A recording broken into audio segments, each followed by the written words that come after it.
Alright, how's it going, everyone? Welcome back to another crew video on the channel. Today we're going to be actually looking at the Speed Pack DLC and whether it is worth your money or not. So, the three cars that we're getting in this DLC are the Saleen S7 Twin Turbo, the Alfa Romeo 4C, and the Mercedes-Benz C-Class 63 AMG Coupe Black Series Sedan. So, let's go ahead and start with probably one of my favorite cars out of this pack, the Saleen S7 Twin Turbo. Now, I don't know if any of you guys play Midnight Club, and you know, I would assume that you do. You're a racing fan, that's why you're watching this video. You probably played Midnight Club, and you probably really liked driving the Saleen S7 in that game.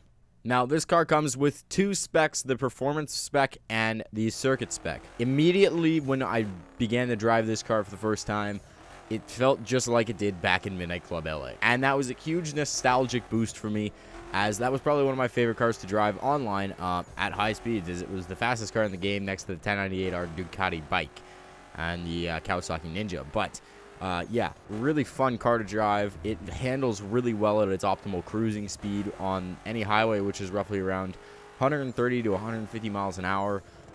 You know, if you have a lot of turns in there, then obviously you're gonna be a lot slower than that.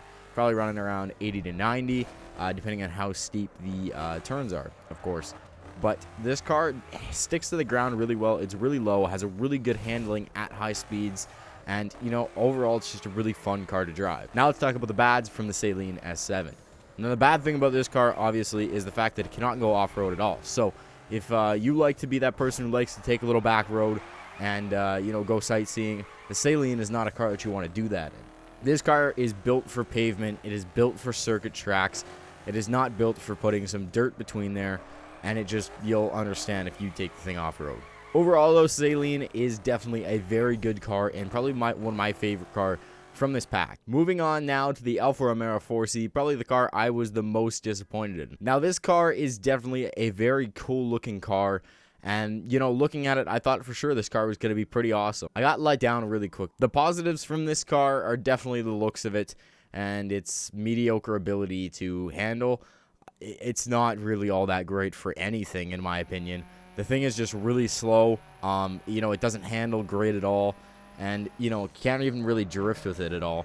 It only has the performance spec that you can add to it, and it's overall just, it was a huge letdown for me. Now, I haven't boosted this car up to $12.99 max, so I don't know if it's going to perform any better or not when it gets up to there. But for the sake of a lot of these car reviews, I do it on the full stock car. Now, the reason I do it on the full stock car is because that's the base car that you're going to get before you start adding modifications into it to make it a better car. I mean, you can take any car and throw a bunch of mods into it and make it ridiculous, but, you know, when you get the full stock car straight off the lot, you're not going to get something that's, you know, crazy. You want something that's good straight off the lot, and that's going to be something that you're going to want to drive. So, for a lot of these review videos, I'm doing it just on the full stock. It's not maxed out. The Alfa Romeo 4C definitely was a huge letdown to me on its speed, as it was the slowest of the three. Probably the worst handling of the three as well. The only benefit of the car is that it looks really cool. You can do it up really nicely. But that's about it. You know, overall, the Alfa Romeo 4C definitely didn't do it for me at all. And I think if you really wanted the 4C, you might as well just buy the Alfa Romeo that's already in the game, because it's probably a little bit better than it anyways. Now, moving on to the last car, the Mercedes-Benz C-Class AMG, the Black Series Coupe Sedan. This car, definitely, I really do like this car a lot, and I'll tell you why. Now, not only does this car look amazing and just look awesome, this car also drives amazing and drive awesome. Pretty sure it's got like 7 or 8 gears in there, so you can really go through them pretty quickly. It kind of sucks if you're a manual driver like myself. You know, you're constantly upshifting and downshifting because the gears are really messed up. But let's talk about the positives of this car right away. So this car can get up to speed fairly quickly in the full stock edition of it. But the best part is it just handles amazingly. It sticks to the pavement. It does exactly what you need it to do. And if you get a bob and weave out of traffic, this car has no issues doing it whatsoever. Not only that, but this car can also drift full stock on pavement actually fairly well. It's not terrible at driving off-road, and overall this car is pretty well-rounded. I decided I was going to take this car up into my drift road in the mountain, which I've yet to do a video on, but I will be doing that soon, showing you guys the best drift road in the game. But I took this to my drift road that I like to drift on a lot, thinking that the car would be good for like when you're drifting on the drift road and everything, because you can do some pretty crazy drifts in a performance car in there. And this one also has the performance and circuit spec for it, so I forgot to mention that. But I took it up there to see what it could do on the hill. Not the greatest for winter drifting because the gears, you're like drifting in 4th gear or something like that. Well, because there's 7 in there, it's not like a 5-speed. So there's like 7 gears. It's not the greatest for winter drifting. If you're just drifting pavement corners though, it actually does really surprisingly well on pavement corners, especially in this game. Usually with pavement corners, you can only do it in dirt spec cars. You can do it a little bit in performance and a little bit in street, but it doesn't really work all too well.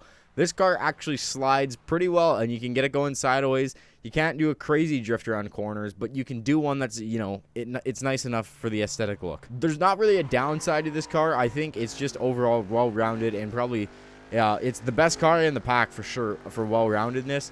My favorite is just the Saleen for nostalgic purposes, but this car is very, very fun to drive, and I would say it would be worth to buy just alone if you guys were looking for that. Now, do you guys spend the money on this pack or not to get all 3 cars?